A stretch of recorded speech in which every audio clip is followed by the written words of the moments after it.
And it's the Transform Your Relationship Show. I'm Laura Rubinstein here with the amazing and wonderful Dr. Rhoberta Shaler. Hi, Rhoberta. Hello, Laura.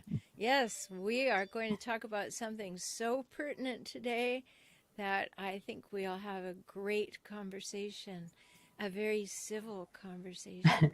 Let's have a civil conversation, shall we? It seems like that has gone out the window. Well, it certainly declined. I don't know if it's completely gone because there are many nice conversations that we have in the grocery store. If you go there and on social media, there are good conversations, but there's definitely been some slippage. And I don't know if we can say it's the frustration of the pandemic, what it is, but it happened. Yeah, I actually think I started noticing it well before the pandemic back in 2016. And I heard more anger in people's voices, more, and we've seen it on social media since forever. As long as social media has been around, a lot of people are mean, they're hurtful, they think they can say things. Why do we think we can say things to people we don't know on a virtual platform, um, versus in person? It's in person too. We're seeing that even more now, but there's something that somebody somewhere permission was given that, if you're frustrated, you get to vent and take it out on anybody.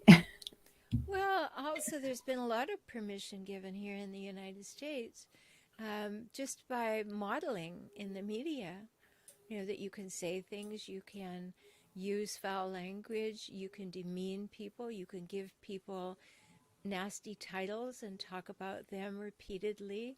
Um, we've had an unleashing of the dark side, and it trickles down, of course, and some of it is gushing down. Right.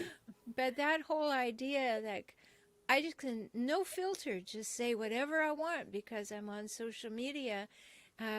Did they forget that their name is attached to it? Do they forget that that's sort of there for posterity unless they go and take it down?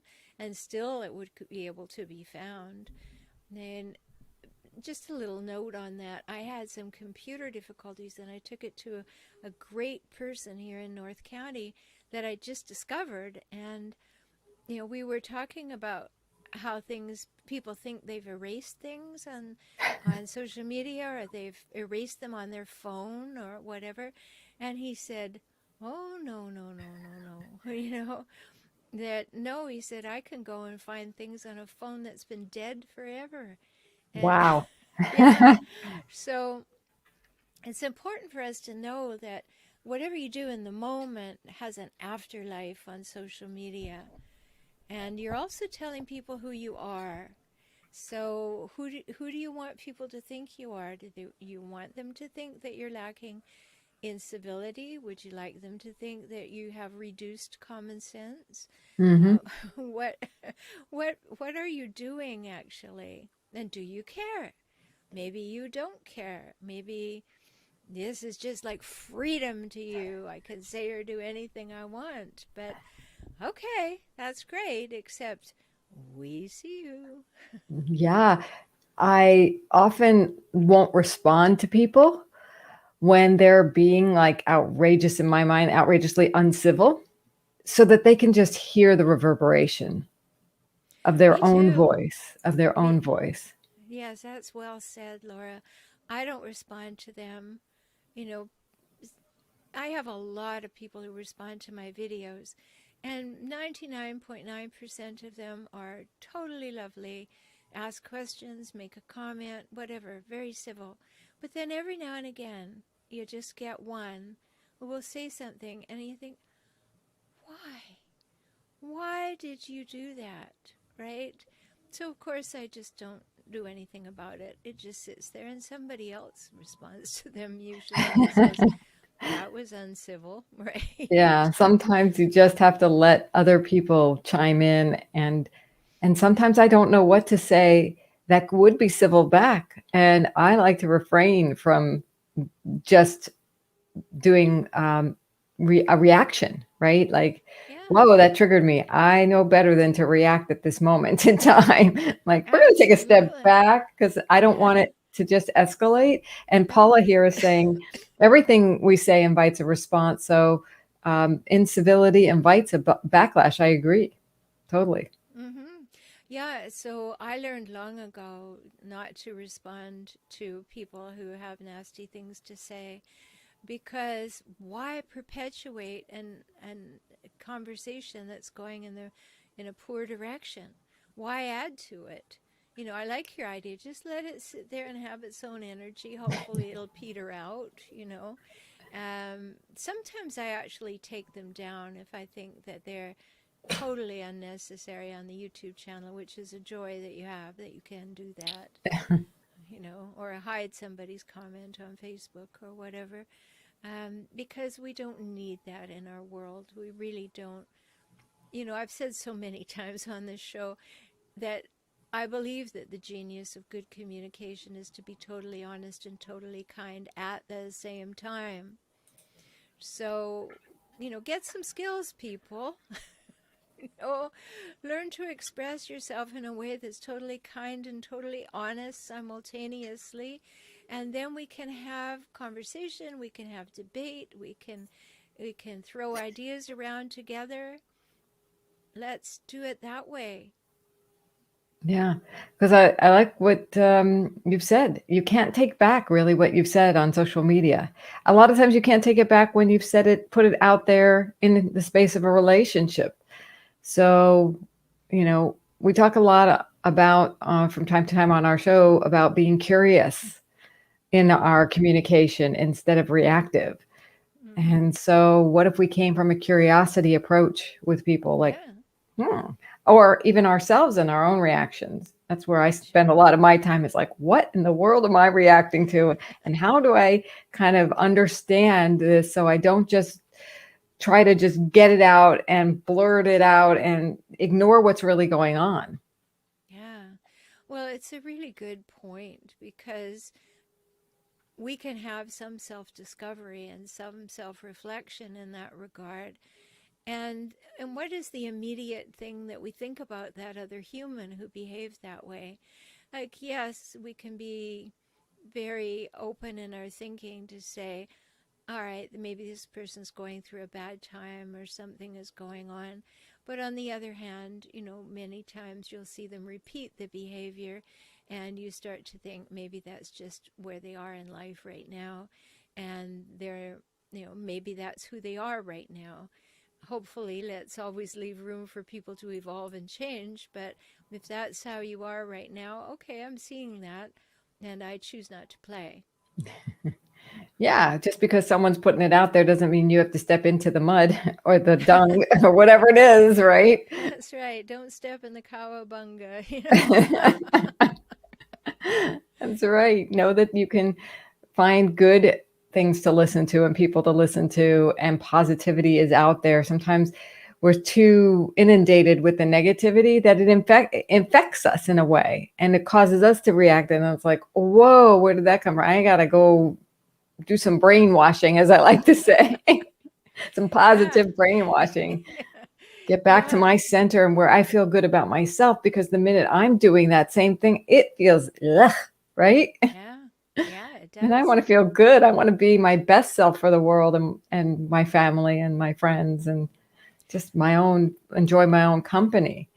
It's a lot of times when I see people who are being so mean, I'm just like, you must be a really sad, miserable person. I have compassion. It's like, oh, that is such a bummer. Well, it is. And one important thing that I've learned, and I talk to clients about this because of when they're in toxic relationships, they really need to know this, which is when somebody says something, it's not about you, it's about them. Mm, And if we think about it, when somebody makes a comment and you see it as a javelin coming your way, and many people are, their self-esteem is a little fragile perhaps, or they they take it to heart before they're curious and respond. So that javelin is coming, and many people, they actually walk towards it and stick it in themselves, and then, oh, it's awful, how could you do that to me? But the thing is, if you practice looking at javelins coming your way and stepping to the side and watching them go by, and then turn to say, well, that's interesting, why did you do that? Because it's about the thrower of the javelin, it's not about the target. And when you understand that, you can find way more peace, because whoa, just like you said, what's going on with them, right? It's not about me.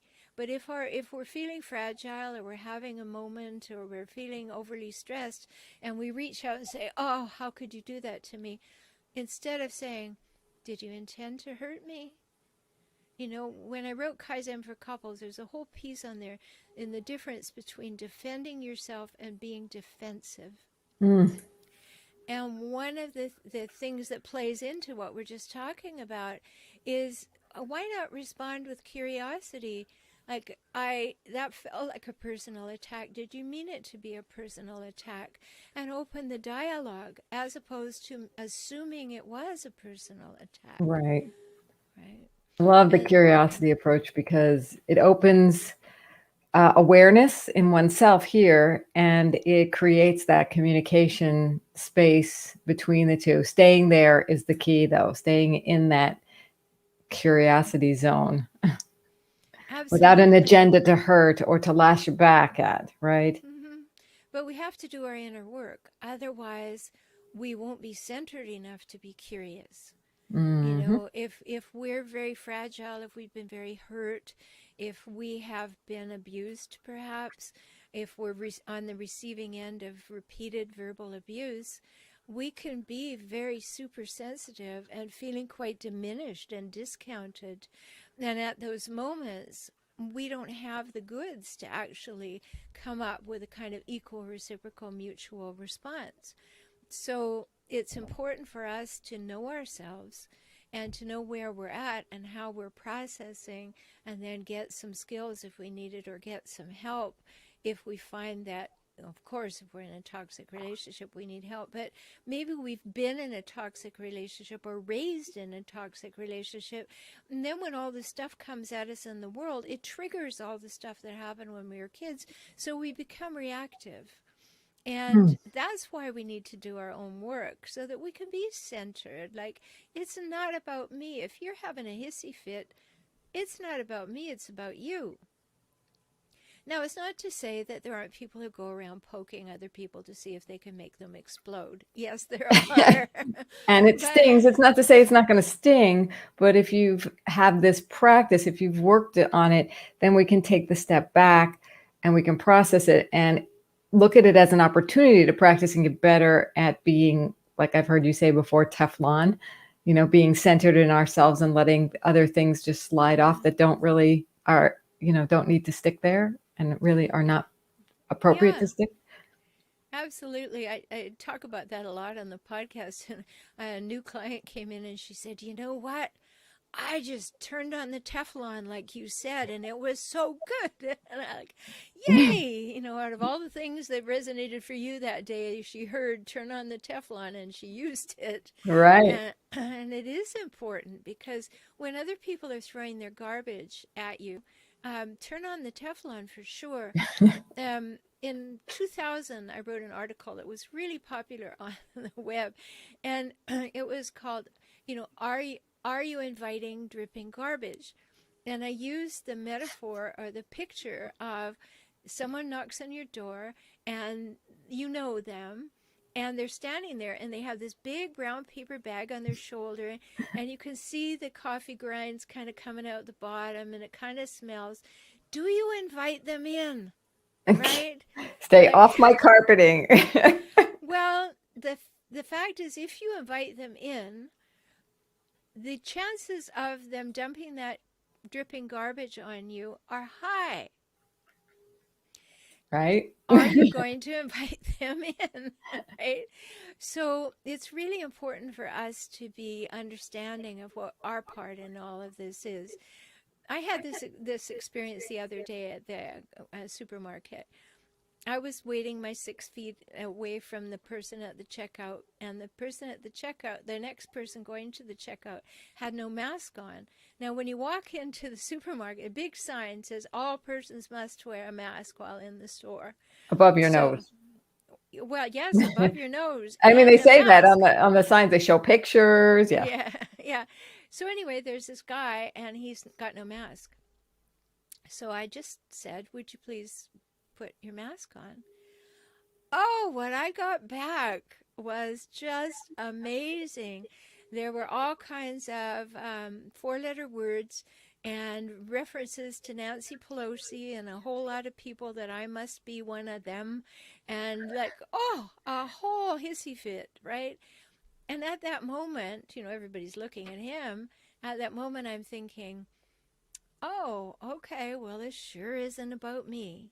you That's know, right. but all I wanted was him to put on the mask before he approached the cashier because he was about to, right? Now, of course, somebody could argue, not my business, not my circus, not my monkeys. But on the other hand, there were people all around, and of course, when you go through that area, it's very narrow, so you don't have much escape. And wow, really got quite the reaction in a very loud and coarse manner. Of course. Yes. Must make a stand or a scene. So being civil or uncivil is about making a scene. It's about, what is it about? Like, if we got curious Attention. about those people, what is it? Like, these people are angry at what? At life, at themselves, at Well, anything. yeah, maybe at their whole life, maybe, who knows what's happened to them. Things have obviously happened to them. But then it comes the question of, do you respond or do you not respond, as we said earlier? And then do you take it to heart? Because, you know, there would be people who would have that interaction I had at the supermarket who would feel like, oh, I shouldn't have said anything. Isn't that terrible? Maybe it's not my place. I'm not the mask police. Oh, I made him angry. No, I didn't make him anything. I just simply made a request. Please put your mask on. So it's very important to know how to calibrate that and not take it personally because it had nothing to do with who I am. It had everything to do with who he is and how he was responding to my words and how he's responding to life. Yeah. You made a request. He has the option to decline it, to renegotiate it, or to accept it. And he actually retaliated of some sort to something that was, in his belief system. And wow, it's unfortunate that we have to be subject to those kind of responses, and that civility is really not a practiced art as much anymore. Well, yes. And to actually have communication skills that can respond to that. Yeah. In that particular case, I chose not to respond, Hmm. because he made himself the center of attention. There was the cashier, there was the person doing the bagging, there was the person who was actually paying at the moment, and there was myself, plus a lineup of people, and he was loud. um, he probably affected 10 people with his answer. And I guess he maybe got what he wanted. He was certainly unhappy, I'll tell you that. But what he wasn't was civil in any form. And civility greases the wheels of humanity. I Hmm. really believe that, right? Um, why not be civil? I said to people all the time when they're talking about their relationship is if you just want to start with saying, um, would I speak to the checkout person in the supermarket the same way I'm speaking to my partner, my child? Would I do that?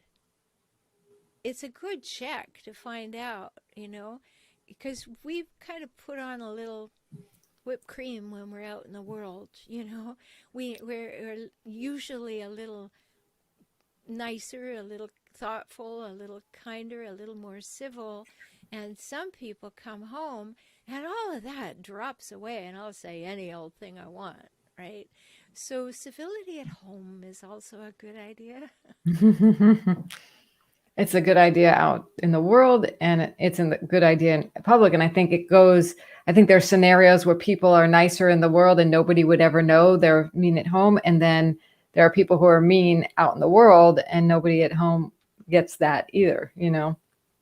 So I think that, but in the home or out in the world, I think it matters. I hear what you're saying, that it is greasing the wheel of humanity, and it can actually bring healing, because it actually allows people to listen and pause and say, do that thing that you said, be honest and kind at the same time.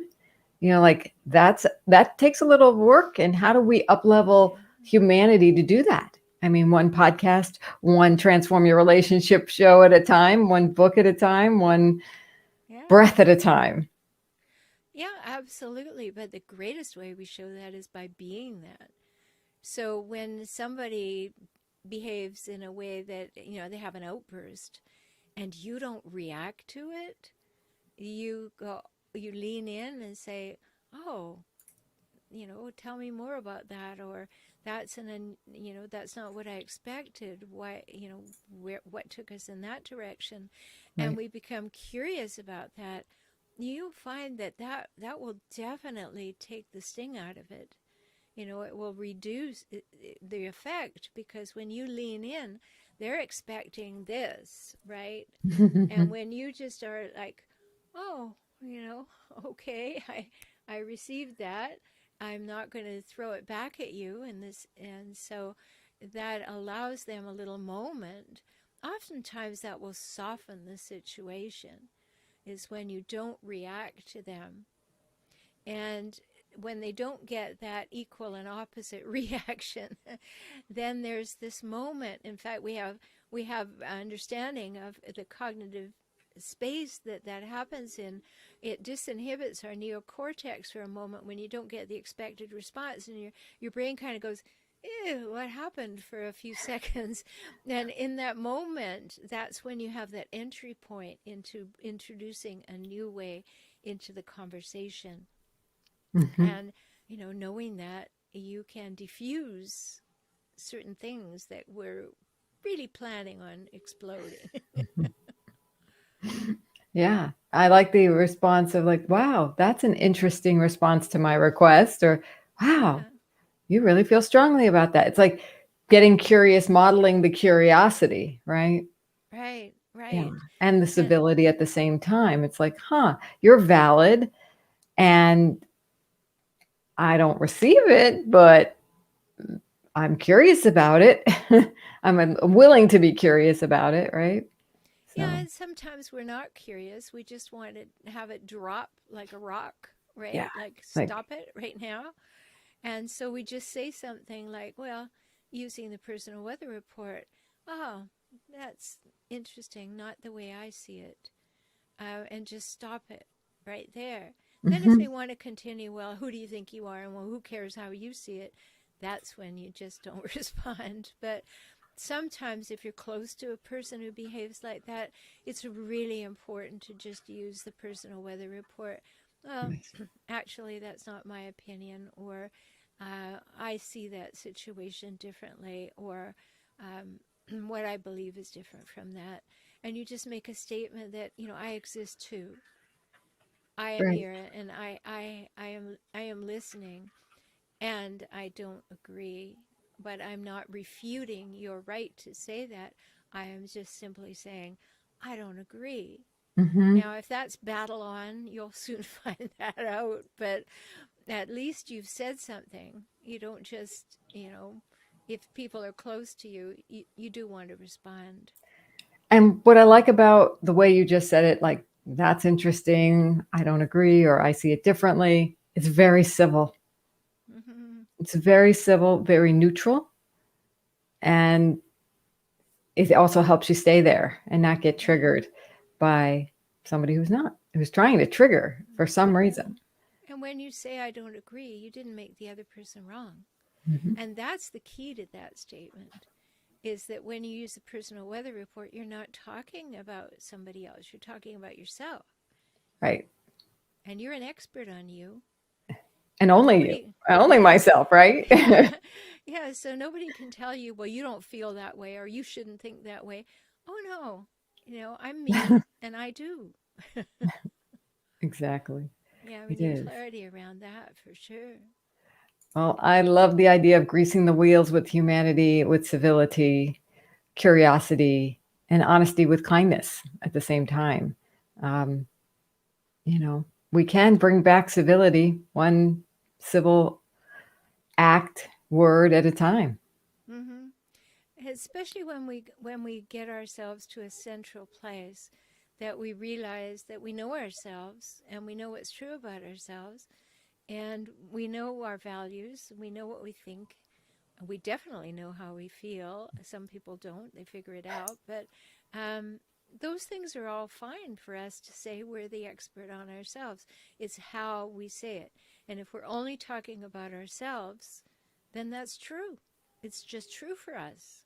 And if you meet people who aren't interested in what's true for you, and can't accept that, then take note. Those are not people whose minds you're going to change. So then step back, just give them the floor or show them the door. Yeah. And it's it's creating that centeredness in yourself and visiting that place a lot so you know how to get there even in the heat of the moment. Yeah. And it's practice of that because it's jostleable. You can you can get off center in a heartbeat, but if you have the practice getting back on, these are great opportunities to do so. Certainly are. If you think about yourself as a stick with energy vibrating around you, you want that to be equal in both directions. You don't Mm, want to get like way over here, like all the energy's over here and you're leaning hard. That takes you off center. And so you just want to stay within yourself. This has nothing to do with me. That what the other what other people think of you is none of my business. Right? That kind of thing. My old colleague Terry Cole Whitaker wrote a book called What Other People Think of You Is None of Your Business. um, and I think that that's important, to remember. You may be curious about what they think because you can learn something, and if you're in a close relationship, of course you want to have conversations. But actually, out in the street, what other people think of you really is none of your business. They're they want to express it. Great. I don't know who you are, so why would I be interested in your opinion? So I don't foster that fight. right. I think also though that phrase of what other people think of me is none of my business can be used on the opposite end of the spectrum too. It's Sure. like, okay, well, I'm going to be mean because what they think about me is not good. It doesn't matter because I'm being my righteous self, right? That's absolutely true. And when we notice that, we see, all right, that's that end of the spectrum. No thanks. Not going to play. Yeah. They're just reflecting who they are. And Yeah. yeah. So So it's practice being yourself. yeah, well, know who that is, though. Right. So many times people write to me and say, well, "What should I do about this?" And I write back and say, "Well, who are you?" Mm-hmm. And they say, "What do you mean?" Well, what are your values? How do you want to be perceived in the world? What is your response to this? How would you like the relationship to go? What would you like as a result of the exchange of words or time or energy? I don't know. Who are you want to be in the moment? And who are you generally? Because you want to respond from your best self, hopefully. I mean, there are lots of people I know because of the work that I do. There are lots of people who don't think for a moment after they've been really rude or mean or nasty to you. They don't spend a second thinking about it. But the person who is on the receiving end of that may spend a lifetime thinking about it. And that's the difference between us humans, the way we've been raised, the way we've perceived our safety in the world, and how we perceive that we can keep ourselves superior. Or do we want to be collaborative, and do we want to be connected? Yeah. Connected in an equal, reciprocal, mutual way, not in a I have power over you way. The word fear is coming up to me a lot when people have this reactive, hurtful, it's like they don't believe they can have that connection or really the things they really want. So they've kind of built this fortress of meanness or reactionary way of being, and when because they don't know how to get to the other side. Yeah, and also to add to that list, Laura, people who have felt rejected will be rejecting often. Mm-hmm. Right. So they're rejecting your ideas, they're rejecting your civility, they're just pushing you away. And that can come from the fact that they have a huge fear of rejection, so they don't want to get involved with anybody because what if they get rejected? Right. It's a big thing for people who have been emotionally abused. The risk of rejection is often more important to them than being treated poorly. Hmm. Right. So that's a Yeah. subject for a whole other time. But, Oh, I think it is. yeah, it's just a piece to put into the mix today. Yeah. Well, we've talked about a lot and covered a lot, and I feel like we're making strides towards empowering civility here today. So I feel more empowered in my civility. Thank you very much. Yeah, well, let's hope that everybody just takes a breath and thinks about, the level of civility and how we can contribute to it, because each of us have the power to do that. We can't change the other person, but we can let our civility shine out. And consider that kindness factor. I love the idea of practicing kindness. I remember having a colleague at a workplace who was the sweetest, most kindest, most thoughtful person, and everybody just fell in love with her. And I remember, I want to be just like her when I can get over my fears, of being rejected or whatever it was. And it really gave me a model to that. So, um, Yeah. treat yourself with kindness. I found that was like the first step in it. And then practicing in safe places to be kind too. Absolutely. Good ideas. So many of them today. So hopefully that's been helpful and given some food for thought. Well, Paula's saying thank you. So thank you, Paula, for watching. And we're sending you lots of civility, kind thoughts, and stay curious and honest and kind. And we'll see you next time.